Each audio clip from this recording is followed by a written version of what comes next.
Welcome back ناظرین. Break پہ جانے سے پہلے ہم بات کر رہے تھے عورت جو ہے ازل سے اب تک جو ہے ظلم کا شکار جو ہے ہمیں دکھائی دیتی ہے, اور بہت سے ایسے ادارے بھی ہیں جہاں پر عورتوں کو جو ہے ہراساں بھی کیا جاتا ہے. اس حوالے سے بھی ہم بات کریں گے.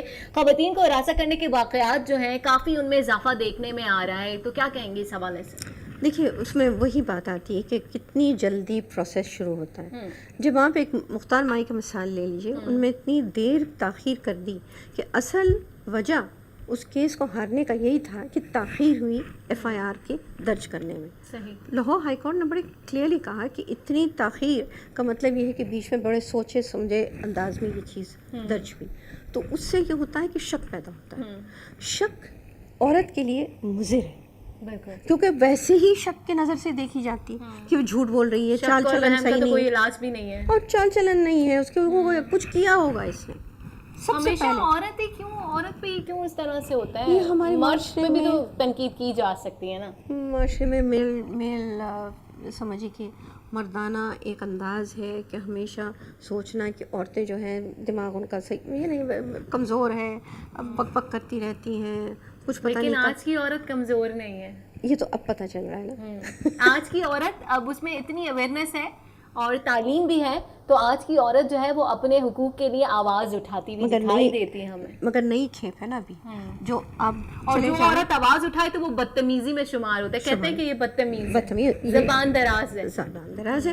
مگر ہم تو بات کر رہے ہیں, ہم چند لوگ جو جب آبادی دیکھیں پاکستان کی تو ہم تو چند ہیں. ہم شہروں میں ہیں جہاں پہ گاؤں علاقوں میں خواتین کے ساتھ جو گزرتی ہے وہ بالکل مختلف ہے. وہاں تو عدالت تک آتے ہی نہیں نا, پنچایت ہی لگائی جاتی ہے, پنچایت میں ہی بس فیصلہ کر کے ختم کر دیتے ہیں.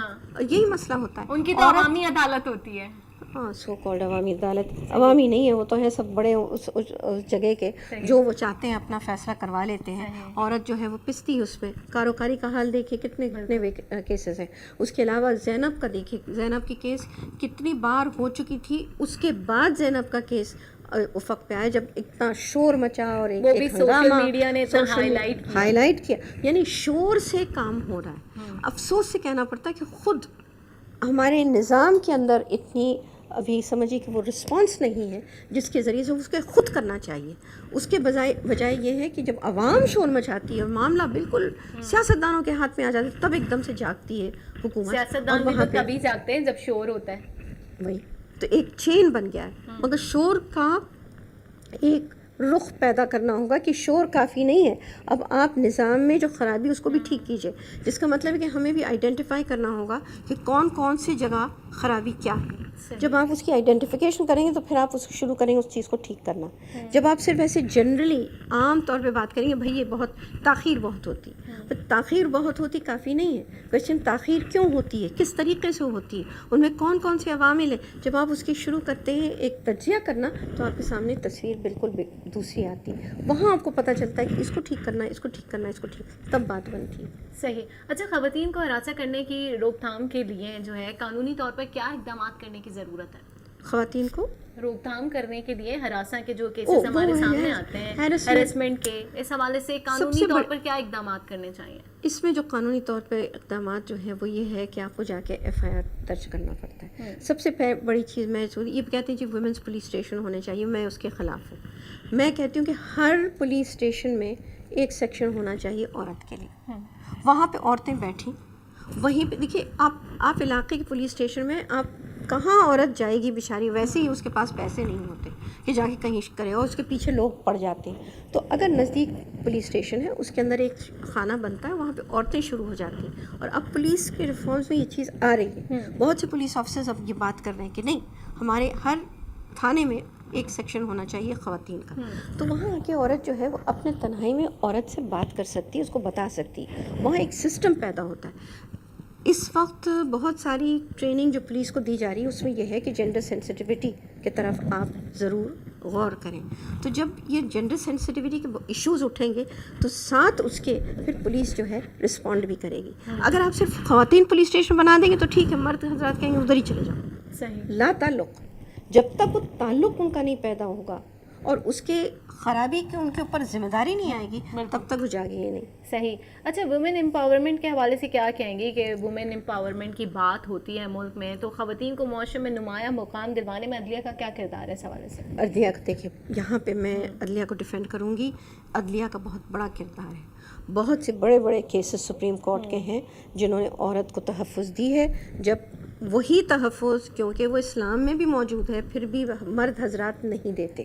صحیح. مثلاً مہر، مثلاً ایشوز ہیں ورثے کے. عورتوں کے باقاعدہ عورت وارث ہے، قرآن شریف کے مطابق وارث ہے. بھائی کہہ دیں گے کہ بھائی یہ پاور آف اٹرنی میں دستبردار ہو جاؤ. جیسی کسی کی میت ہوتی والد کی والدہ کی فوراً آ کے بھائی کہتے ہیں پاور آف اٹرنی مجھے دے دو، سب چیز میں کر دوں گا. اور عورتیں جو ہیں اتنی سست ہو جاتی ہیں اس معاملے میں. اس وقت یہاں پہ ہماری اپنی کمزوری ہے کہ اس پہ دستخط کر دیتی ہیں. بعض دفعہ بالکل خالی کاغذ کے اوپر دستخط کر دیتی ہیں اور اس پہ جو بھی ان کے نام پہ ہوتا ہے اگر والدین نے نام پہ بھی چھوڑا وہ بھائی حضرات چچا حضرات اس پہ لکھ دیتے ہیں اور اپنے. اچھا کچھ لوگ زور زبردستی سے بھی تو کرواتے ہیں. زور زبردستی. پھر عورت کو یہاں ہمت سے کام لینا ہوگا. صحیح. اگر ہمت سے کام نہیں لیں گی عورتیں تو بار بار کچھ عورتیں بیچاری یہ ہوتی ہیں کہ جیسے کہ پڑھی لکھی نہیں ہوتی ہیں، کچھ پڑھی لکھی ہوتی ہیں اور بعض دفعہ جو یہ ہوتا ہے کہ وہ اتنا ہوش و حواس میں نہیں ہوتی ہیں، ایسے موومنٹ میں دکھ میں مبتلا ہوتی ہیں. دکھ میں کبھی چیز سب سے میں آپ کو یہ کہوں گی کہ ایک ایڈوائس ہے، ہدایت، دکھ میں کسی چیز کا دستخط مت کیجیے. کتنی بھی دکھ اور آپ ہے وہ وقت نہیں ہے فیصلہ کرنے کا، وہ وقت نہیں ہے. پریشر ڈالتے ہیں فیملی کی طرف سے، پریشر آتا ہے کہ نہیں بس کرنا ہے، بس یہ ابھی کر دو اور یہ کر دو. آپ بالکل اس معاملے دیکھیے جو پریشر وہ ڈال رہے ہیں وہ اپنے فائدے کے لیے ڈال رہے ہیں، آپ کے اس میں دھس رہی ہیں. کل آپ کے بچے ہیں، آپ کے گھرانہ ہے، اس کو ضرورت پڑے گی تب تو کوئی نہیں آئے گا. تب تو یہ ہے کہ آپ در بدر پھرتی رہیں گی، آپ کو کے خلاف بھی بات کریں گے اور آپ کو صحیح معنوں میں آپ اپنی گھر کی پورا نہیں کر سکیں گے اس کی ضرورت. تو کیوں ایسے دلدل میں پھنستی ہیں؟ نہیں پھنسنا چاہیے. ہم ہمیشہ ہمت دیتے ہیں، ہم کہتے ہیں کہ اس معاملے میں تم بالکل ٹس سے مس نہیں ہوگی. کیوں؟ کیونکہ مرد حضرات کو بھی سمجھنا ہے کہ ہر چیز کا حد ہوتا ہے اور جس طریقے سے وہ عورتوں سے یہ چیزیں چھین لیتے ہیں یہ ناجائز ہے. یہ ناجائز انداز ہے کہ آپ ان کو بالکل دستبردار کرتے ہیں، ان کو کچھ نہ دیں. ایک کیس تھا جس میں سپریم کورٹ نے بہت اسٹرانگ سٹینڈ لیا. وہ یہ تھا کہ ورثے میں لڑکی کا حق تھا. بھائیوں نے کیا کیا، شادی اس کی اور آرام سے اس پہ لکھ دیا کہ یہ جو شادی اس کے جو پیسے تھے وہ شادی میں خرچ ہو گئے لہٰذا ہم یعنی ہم نے حصہ دے دیا. اچھا. اس پہ جسٹس افضل اللہ تھے.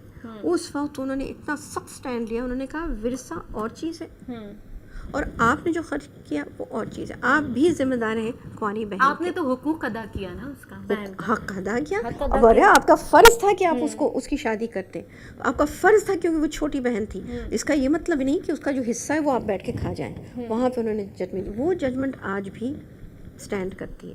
حالانکہ شریعت میں موجود ہے، انہوں نے صرف شریعت ہی کو واقعہ اس کا سہارا لے کے یہ ججمنٹ دی.